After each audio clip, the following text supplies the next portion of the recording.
Hello dear aspirants, welcome back to my YouTube channel friends. मेरे channel का नाम है हिमांजलि सैनी। तो मैं आपसे उम्मीद करती हूँ कि आप सभी अच्छे होंगे और आप अपनी स्टडी को कंटिन्यू कर रहे होंगे। फ्रेंड्स, आज आपका टारगेट क्या है?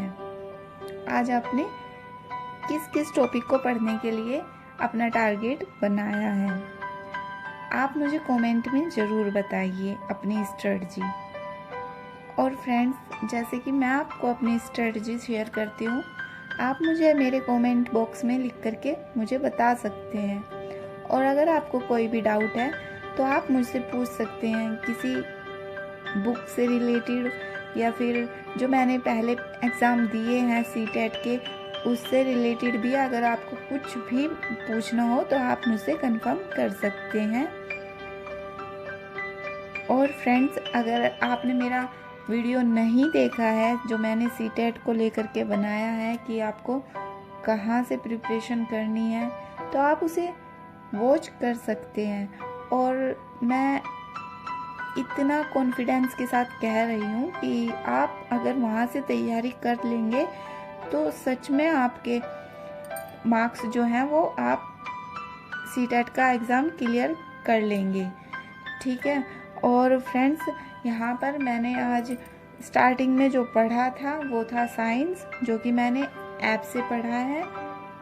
क्योंकि फ्रेंड्स, मैं आपको हर एक वीडियो में बताती हूँ कि मैंने कहाँ से ऐप लिया हुआ है, किसका कोर्स परचेज़ किया हुआ है। तो मैं आज भी आपको बता रही हूँ कि मैंने अड्डा 24/7 का कोर्स परचेज़ किया हुआ है। और वो मुझे परचेज़ किए हुए ज़्यादा दिन भी नहीं हुए हैं, अभी मैंने थोड़े दिन पहले ही उसे परचेज़ किया है। और फ्रेंड्स, वहाँ पर मैं अपना साइंस पढ़ती हूँ। वहाँ पर एक सर आते हैं, उनका नाम तो मैं नहीं जानती, लेकिन हाँ, वो ठीक पढ़ाते हैं। तो मैं बस वहीं से ही देख रही थी। और आज का मेरा जो टारगेट है वो है 6 आवर की स्टडी करने का। क्योंकि फ्रेंड्स, बस मैं इतनी स्टडी आज करूँगी। और मुझे कुछ घर का काम भी था, तो बस इसीलिए। और फिर मैं नाइट में अब स्टडी करने बैठ गई थी। तो नाइट में मैंने जो स्टडी की थी वो की थी मिडाइवल हिस्ट्री के क्वेश्चंस लगाए थे आज मैंने, जो मैंने किए हैं मिडाइवल हिस्ट्री ल्यूसेंट से। तो फ्रेंड्स, मैंने यहाँ पर देखा है कि जो प्रीवियस ईयर में जो क्वेश्चंस आए हुए हैं उनमें बहुत सारे ऐसे पॉइंट मिलेंगे जो आपको ल्यूसेंट से आपको मतलब घुमा करके दे देते हैं। तो प्रीवियस ईयर में यही थोड़ा डिफरेंस हो जाता है। वैसे आप ल्यूसेंट की बुक पढ़ सकते हैं। और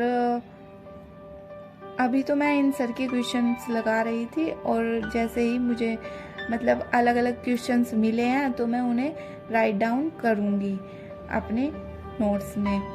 और फ्रेंड्स, आप भी ऐसे ही करना। अगर आपको कुछ भी कहीं से भी कुछ भी टॉपिक मिल रहा है अपने सब्जेक्ट से रिलेटेड, और आपका वो टॉपिक आना भी है एग्ज़ाम में, तो आप उसको कहीं से भी पढ़ सकते हैं। और आप उसके नोट्स ज़रूर बनाएं, क्योंकि नोट्स हमारे लिए बहुत इम्पोर्टेंट हो जाते हैं लास्ट टाइम में।